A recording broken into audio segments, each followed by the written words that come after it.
From Vermont Public, this is The Frequency. I'm Mitch Wertlieb. It's Friday, May 2nd, and here are today's headlines. The Vermont House on Thursday gave its strong approval to a constitutional amendment that protects the rights of Vermonters to organize and collectively bargain. The vote was 125 to 15. Montpelier Representative Connor Casey urged his colleagues to support the proposal. This proposal is not radical, it's righteous. It's a declaration that in Vermont, the dignity of work includes the right to organize, to bargain, to build power together. These rights are under attack across our country, but not here, not in Vermont. The vote in the House marks the final stage of the legislative process for this proposed amendment. It will now be placed in front of voters in a statewide referendum in November of 2026. If adopted at that time, Vermont would become the second state in the country to take such action. The state commission that helped recognize 4 groups as Abenaki tribes recently held an event to explain the process. That's as Vermont's state recognition law faces increasingly vocal criticism from the only 2 federally recognized Western Abenaki First Nations. They say Vermont has legitimized people who have not adequately demonstrated their Abenaki heritage. But rather than defending who they are, leaders of state-recognized tribes say they'd rather be tending to their communities. Shirley Hook is co-chief of the state-recognized Coasec traditional band of the Coas Abenaki Nation. What we do is farm and take care of our kids, grandchildren, and family, and we would like to continue doing that. A bill to re-examine state recognition has been introduced in the Vermont House, but it's not expected to move forward this year. Vermont State Police say they've recovered the body of a hiker who went missing in January. According to VSP, 51-year-old Sue Miko of Craftsbury was reported missing on January 9th around the Mount Pisgah trailhead. State police were conducting a search and rescue training on Wednesday near Lake Willoughby when they found a body believed to be Miko. Police say the body was found several hundred yards from the Mount Pisgah trailhead. The chief medical examiner's office is conducting an autopsy to determine a cause and manner of death. And yesterday marked the start of regular spring turkey hunting in Vermont.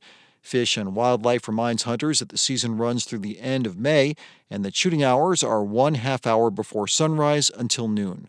Hunters who take a bearded turkey must report it within 48 hours on Fish and Wildlife's website. That's also where hunters can read additional rules and regulations.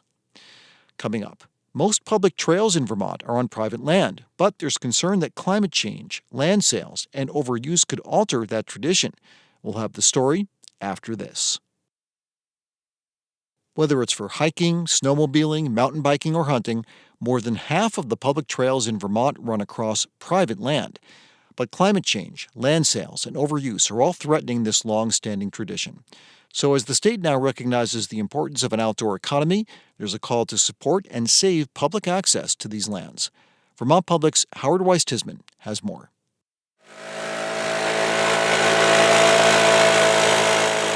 Tim Calabrese is using a leaf blower to clear a path along a wooded hillside just south of downtown Ludlow.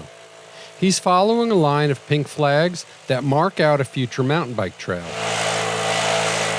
Calabrese stops for a second as he tries to figure out where the trail is supposed to go. You know what I think I'll do? I'm going to go find them and then work my way down.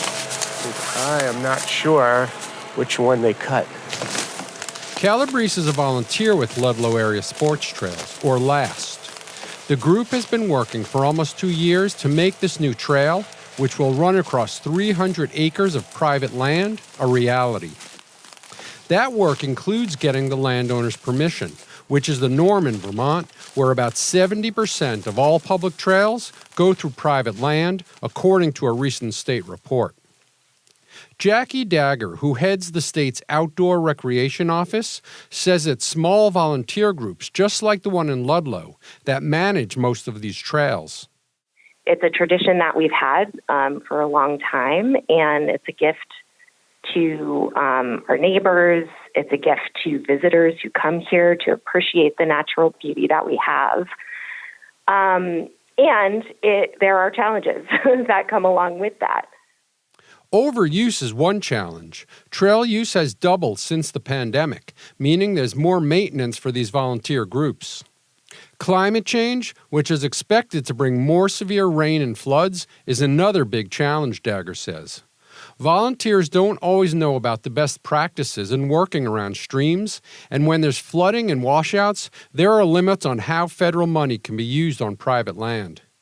The role that climate change is playing in the ability of our communities and our trail organizations and our businesses to be sustainable. How do we build resilience in our system and our network of outdoor recreation partners? Those things have impacts on public access to private land. Outdoor recreation brings in more than $2 billion a year in Vermont, and through Dagger's office, the state's invested more than $11 million in recent years to do things like work on the Dog Mountain trails in St. Johnsbury and replace 2 bridges in Cabot that were damaged in the floods of 2023. But with a tight state budget and a lot of questions over the future of federal funding, outdoor recreation leaders are looking for ways to preserve public access to private land. What we want more than anything else is to understand and be prepared to make smart investments in the outdoor recreation economy. Nick Bennett is a member of the Vermont Trails and Greenways Council, a group that works with landowners and trail groups. The council is supporting a bill this year that would offer property owners tax relief if they allow public trails on their land, similar to the state's current use law, which gives people a tax break if they work their land and don't develop it. Bennett isn't sure if the legislation will advance this year, but he's hoping there are more conversations about the future of Vermont's access to public trails. As folks from out of state move to Vermont, they might have a different ethic. And, we're seeing sort of, I wouldn't say cracks or kinks, but we've seen issues where private landowners have withdrawn access. We know the makeup of the state is changing. The desire is really to make sure we are aware of what's going on, to understand if and how we might need to better recognize landowners, and just to be prepared. Back in Ludlow, Alex Rasico is one of the volunteers working on the new mountain bike trail. A lot of dirt work, then putting stones wherever we need drainage. We're building it. Rasico is part owner of a ski and bike shop in Ludlow, and she says her business relies on a healthy partnership with private landowners who open up their property. She says having access to that land can't be taken for granted. I think working with what we have is a reality. You can't take private land away. It's going to be here. It's getting more and more, as I said, it's being sliced up instead of 200-acre farms. People are now maybe 50 acres, 80 acres, and they put a house in the middle. So it is being chopped up a lot, which presents a challenge, of course, with right-of-way. Vermont's most well-known mountain bike trail system, Kingdom Trails, which is located in Burke, had to make some changes to its network after a few landowners closed off their properties. The Kingdom Trails Landowners Advisory Committee, which represents the more than 100 property owners who make the trail system possible, say they support the Trails Bill. For Vermont Public, I'm Howard Weiss-Tisman. And now it's time for our weekly check-in on news from the world of sports. Some teams are out, some are still battling to keep their seasons alive, and there's drama aplenty in round 1 of the NHL and NBA playoffs. Let's start with the games played on ice, where the NHL's all-time leading goal scorer is leading his Washington Capitals into round 2 after finishing off the Montreal Canadiens in 5 games, capped by a 4-1 home ice victory on Wednesday. The ageless Alex Ovechkin scored 4 goals in the series, including the Game 5 clincher, and the Caps will move on to face the Carolina Hurricanes in round 2 after the Canes polished off the New Jersey Devils earlier this week. The win for the Capitals, by the way, marks their first playoff series victory since they hoisted the Cup in 2018. The Battle of Florida has also been decided in favor of the defending Stanley Cup champion Panthers, who dispatched the Tampa Bay Lightning in 5 games with a 6-3 win on Wednesday night. That series got pretty ugly, with some dangerous hits to the head delivered first by Brandon Hagel on Florida captain Alexander Barkov, and then a revenge cheap shot levied by Aaron Ekblad on Hagel in Game 4. Hagel was suspended, and rightly so, multiple games for his hit on Barkov, but Ekblad was only given a 2-game suspension by the league after the contest in which he shoved an elbow into Hagel's head, a play the referees missed when it happened and did not result in a penalty at the time.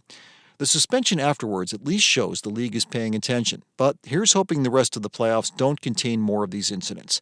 I get the intensity of playoff hockey, and I'm all for fighting for every inch of ice while the games are in progress, but shots to the head in the fastest sport on earth can ruin careers in an instant, and in a worst-case scenario could result in serious or even life-threatening injuries.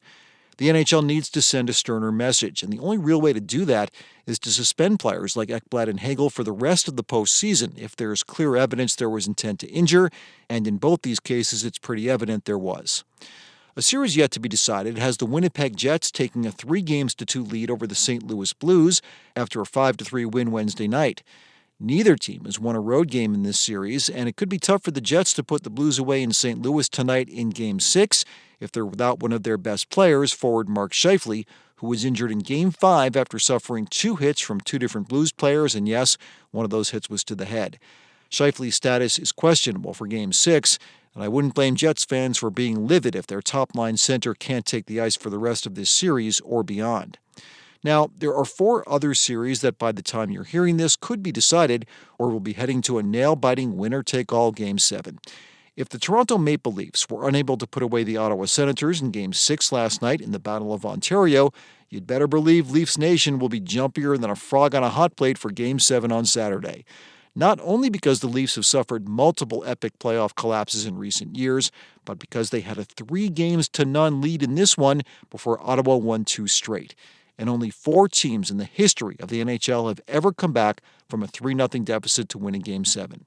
The call here is that Toronto avoids catastrophe by either putting away the pesky Sens last night or getting the job done in front of their nervous home fans on Saturday. The Leafs have just too much offensive firepower not to get past Ottawa, even if they make their fans sweat more than they'd like to in the process. In the NBA, the defending champion Boston Celtics could know by today whether they're facing the New York Knicks in round 2, which would be a great matchup. The Celtics defeated the Orlando Magic earlier this week in 5 games, following a monster performance by Jason Tatum in Game 5. He went double-double with 35 points and 10 assists in a 120-90 clinching win on Tuesday night. The Knicks had a 3-2 lead over a plucky Detroit Pistons squad, but I'll bet New York was able to get the job done last night to avoid a deciding Game 7. There was one big upset in round 1, the Minnesota Timberwolves defeating the LA Lakers in 5 games, even with the much-touted duo of LeBron James and Luka Doncic on the floor together, that after a 103-96 Minnesota win Wednesday night. Rudy Gobert had a game for the ages for the T-Wolves, scoring 27 points against a Lakers team who put out a smaller lineup in hopes of sharpshooting their way to a win.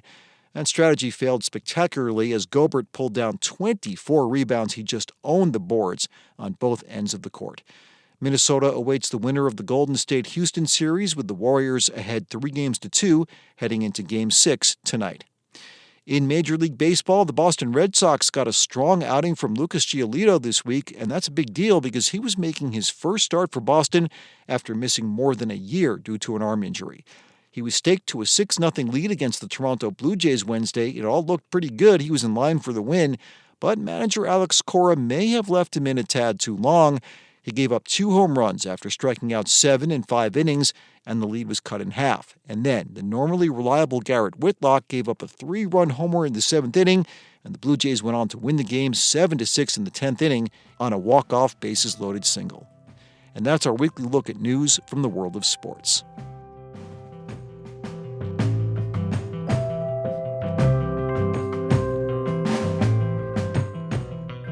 Thanks for listening to The Frequency today. We had additional reporting from Bob Kinzel, Elodie Reed, Liam Elder-Connors, and Jen Jarecki. Today's episode was edited by Liam Elder-Connors, and our music is by Blue Dot Sessions. I'm Mitch Wertlieb. Talk to you tomorrow.